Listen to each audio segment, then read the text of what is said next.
अभी मैं कुछ दिन पहले ऑपोजिशन पार्टीज के लीडर्स के साथ गया और अब हम कांग्रेस पार्टी के जो सीनियर लीडर्स हैं उनके साथ गए। राष्ट्रपति से हमने कहा कि ये जो कानून बनाए गए हैं ये किसान विरोधी कानून है और इससे किसानों का ज़बरदस्त नुकसान होने वाला है, मजदूरों का, किसानों का। सरकार ने कहा था कि ये कानून किसान के फायदे के हैं और देश को दिख रहा है कि किसान कानून के खिलाफ खड़ा हुआ है। और मैं प्रधानमंत्री जी से कहना चाहता हूं कि ये किसान हटेगा नहीं।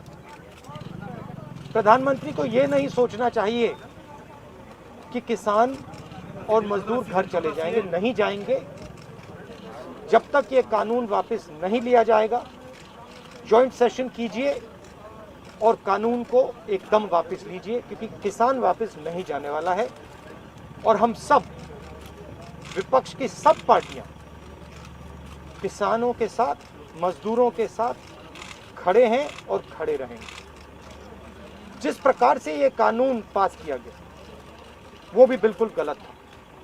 बिना डिबेट किए, बिना किसानों से चर्चा किए, बिना मजदूरों से पूछे ये कानून ऊपर से थोप दिए गए और इन कानूनों को हटाना ही पड़ेगा, विद्रॉ करना ही पड़ेगा। सर, कुछ किसानों की मृत्यु हुई है, 30 से ज़्यादा किसानों की सुप्रीम कोर्ट में शिकायत करके मृत्यु हुई है।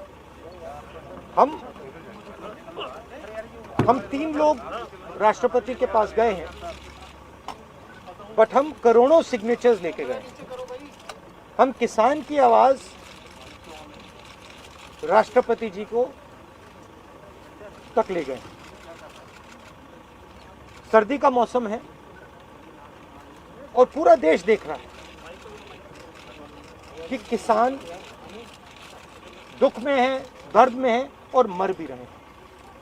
प्रधानमंत्री को सुनना ही पड़ेगा। और मैं एडवांस में चीज बोल देता हूं। मैंने कोरोना के बारे में बोला था कि नुकसान होने जा रहा है। उस समय किसी ने नहीं बात सुनी और आज मैं फिर से बोल रहा हूं, किसान के सामने, मजदूर के सामने कोई भी शक्ति नहीं खड़ी हो सकती है।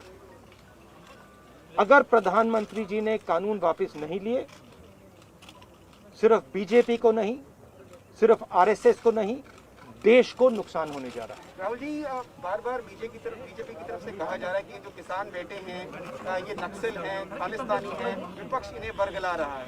इस तरह के आरोप लग रहे हैं। देखिए, BJP, Narendra Modi ji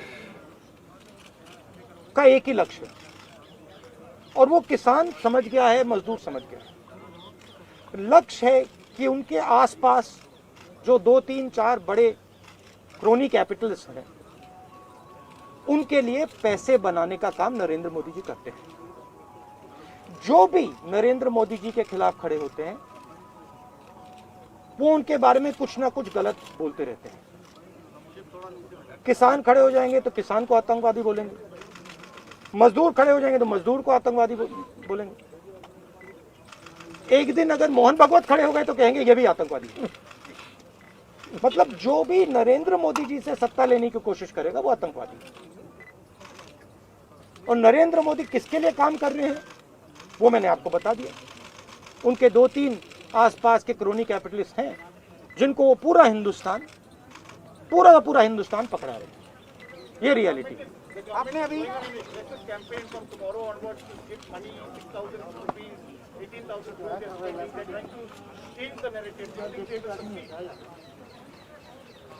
Look, the point is, it's a very simple thing. There are millions of people who live off our agricultural system. Large percentage of our people live off our agricultural system. These are laborers, they are farmers, they are small traders. These are these people. And they are the backbone of the country. Now, we understand that agriculture has to be reformed. What we are saying is that if you destroy this system, these millions of people will have nothing to do. They will not be able to feed themselves. And you will create massive destruction, massive pain in the country. Why is the Prime Minister doing this? It is a very simple calculation. The Prime Minister is doing this because he wants to help 2 or 3 business people. He does not care what happens to these people. He will construct whatever narrative he has to construct to make sure that the wealth transfer that is taking place to 3 or 4 people continues. He will call people terrorists. He will call people anti-nationals. He will call people criminals. He will do whatever he has to do to transfer the wealth from these people, the backbone of this country, to those people, 3 or 4 of them, 5 of them. That's the crux. And we are fighting this. We are saying that in India, where you have destroyed the agricultural system, will not function. Just like I said, take Corona seriously. Corona is going to kill people in massive numbers if you do not act. At that time they said, scaremongering. Now they're not saying scaremongering. When I suggested to the Prime Minister that do not do this in a centralized way, give power to the chief ministers, he didn't do it. He caused thousands and thousands of people to die because he didn't do it. And then afterwards, after I said it in the press conference, he did it. So the point is, you have an incompetent man who is controlled by certain other people. This is what India has to understand. This is what all youngsters have to understand. You have an incompetent man who doesn't understand anything, running a system on the behalf of 3 or 4 other people who understand everything. And their aim is to take huge amounts of money from the poor people of India and put it in their pockets. And that is what we are fighting.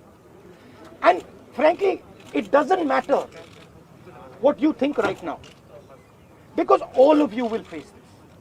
There's not going to be a single person in this country who's not going to face this. If you're a farmer, you will face it. You're a small businessman, you will face it. You're a journalist, you will face it. This is an assault on the idea of India. That is why we're standing here. That is why I've gone to the president. That is why we've signed these forms. So you posted a tweet about Wydad yesterday about a family which was struggling while doing their farming. But there are several more instances like this. But the BJP is saying that this is just Punjab and farmers who are protesting here at the gate delegates. No other farmer in the country has a problem with the reform. That's just not true. That is just not true. We are not allowed to go out. We are not allowed to go out of the ICC office. The police stops us from going out. Why don't you let us go out? Why don't you let me go and tour in the states? See what happens. Every single farmer of this country, every single labor of this country stand up. But आप police लगवाते हो, हाथरस जाते हो, arrest करते हो, तो AIC से हमारे MPs को बाहर नहीं निकलने देते हो, और फिर कहते हो कि भैया मतलब सब कुछ ठीक है. और Prime Minister needs to realize that there is a limit to this. आपने थोड़ा सा करना है, आपने 2-3 लोगों की मदद करनी है, थोड़ा सा करना है, आप कर सकते हो.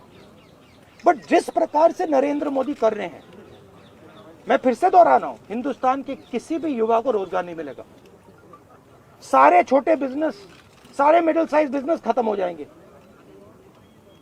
और दूसरी बात याद रखिए, जिस चीज को आप सब भूल गए हैं, चाइना बॉर्डर पे बैठा है. चाइना ने हिंदुस्तान की हजारों किलोमीटर जमीन छीन ली है. प्रधानमंत्री उनके बारे में क्यों नहीं कहते? उसके बारे में चुप क्यों है? तो मेरा कहना है कि पूरा का पूरा कॉम्बिनेशन बन रहा है.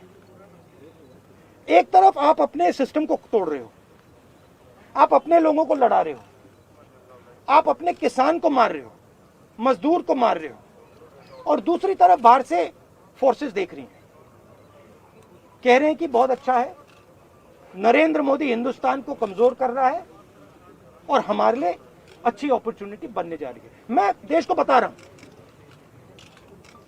मैं वार्निंग दे रहा हूं कि आप देखिए क्या हो रहा है. और मैं आपको भी कह रहा हूं, प्रेस वालों को भी कह रहा हूं, मैं समझता हूं कि आपको सैलरी मिलती है और आपके लिए बहुत मुश्किल है, मैं समझता हूं बात, इसलिए आप नहीं कह पाते हो जो आपको कहना है, मगर आपके देश को, हमारे देश को बहुत जबरदस्त नुकसान होने वाला है। बहुत डेंजरस रास्ते पर ये देश चल रहा है, ये मैंने कहना है। कांग्रेस के नेताओं को डिटेन कर लिया गया है। आप लोग मार्च लेके यहाँ पर आ रहे थे, अभी जो है कांग्रेस के तमाम एमपी को इंक्लूडिंग प्रियंका जी को भी जो है डिटेन कर लिया, उसका आपको क्या? वो तो तरीका है इनका, तरीका है डिटेन करना, मारना पीटना, ये इनका तरीका है। बट हम नहीं करते। करना आपको लगता है सही है? ये आप किस देश की बात कर रहे हो? ये कौन सी देश की बात कर रहे हो? डेमोक्रेसी या मतलब कौन से देश की बात कर रहे हो? इंडिया की बात कर रहे हो? इंडिया में कोई डेमोक्रेसी नहीं है। डेमोक्रेसी इंडिया में ये मतलब आपके इमेजिनेशन में हो सकती है, मगर रियलिटी में है नहीं। Thank you. गुलाम ने भी कुछ कहा? नहीं, आपको नहीं, चलिए। हमारा लीडर बोल दो। बार-बार इस बात को रख रही है कि जो कृषि कानून है, जो कृषि कानून है, वो निजी क्षेत्र में, कृषि क्षेत्र में निजी इन्वेस्टमेंट को बढ़ावा देते हैं, जो बहुत जरूरी है। आप इसको किस तरीके से देखते हैं, क्योंकि पूरा कैंपेन सरकार का इसी बेस पे और वो हर घर तक, हर गाँव तक ज्यादा जा रहे हैं इस कैंपेन। सवाल ये है इन्वेस्टमेंट कौन करेगा और इन्वेस्टमेंट का फायदा किसको मिलेगा? सवाल ये है। आपकी सर रणनीति नहीं, सुनिए, सवाल ये है कि हिंदुस्तान के एग्रीकल्चरल सिस्टम में कौन इन्वेस्ट करेगा और कौन पैसा बनाएगा? हिंदुस्तान के एग्रीकल्चरल सिस्टम में आज तक किसान ने इन्वेस्टमेंट किया है, मजदूर ने इन्वेस्टमेंट किया है। ये जो जवान हमारी सेना बॉर्डर पे खड़े हैं, इनके माता पिताओं ने किया है। इन्वेस्टमेंट ये करते हैं और रिटर्न किसको मिलता है? रिटर्न 2-3 उनके उद्योगपति मित्रों को मिलता है। ये पूरा देश जानता है, पूरा देश इस बात को समझता है कि इन्वेस्टमेंट हम करते हैं। आपके माता पिता क्या करते हैं? हाँ, आप एग्रीकल्चर फार्मर थी, अब आप जर्नलिस्ट हैं, है ना? तो आप जानते हो कि आपके फादर ने इन्वेस्टमेंट किया या नहीं? नहीं, मैं तो जानती हूँ, लेकिन अरे मैं आपसे पूछ रहा हूँ, आप देश की महिला हैं, आपके पिता ने इन्वेस्टमेंट किया ना? मेरी मदर फार्मर है, उन्होंने इन्वेस्टमेंट किया ना? किसके लिए इन्वेस्टमेंट किया? क्या इन 2-3 लोगों के लिए इन्वेस्टमेंट किया, या आपके परिवार के लिए किया, आपके एजुकेशन के लिए किया, आपके स्वास्थ्य के लिए किया, आपके स्वास्थ्य के लिए किया, आपके एजुकेशन के लिए किया? मगर ये जो 2-3 बिजनेसमैन उनके लिए तो नहीं किया ना। तो सवाल यही है, इन्वेस्टमेंट कौन कर रहा है? आपके माता पिता ने किया, करोड़ों किसानों ने किया, और रिटर्न किसको मिल रहा है? यही हम पूछना चाह रहे हैं कि क्या कांग्रेस की कोई रणनीति है इस बात को काउंटर करने के लिए, गांव तक जाना? काउंटर करने की जरूरत, काउंटर आप क्या बात कर रही हैं? काउंटर करने, आप क्या बात कर रही हैं काउंटर करने के? मतलब आपको ये नहीं मालूम कि, अरे भाई आपको क्या, आप क्या हिंदुस्तान के किसान को बेवकूफ समझती हैं क्या? तो फिर अगर आपको समझ है तो उसको कैसे समझ नहीं है? अगर ये यहाँ पे लाखों लोग जो बैठे, हजारों लोग जो बैठे हैं दिल्ली के बाहर, क्या ये सुनिए, ये जो लाखों लोग आए, क्या ये मिठाई खाने आए क्या इनको समझ नहीं है क्या हो रहा है? इनको समझ नहीं क्या हो रहा है? इनको मालूम है, क्लियरली मालूम है, इनको मालूम है नरेंद्र मोदी चोरी कर रहा है।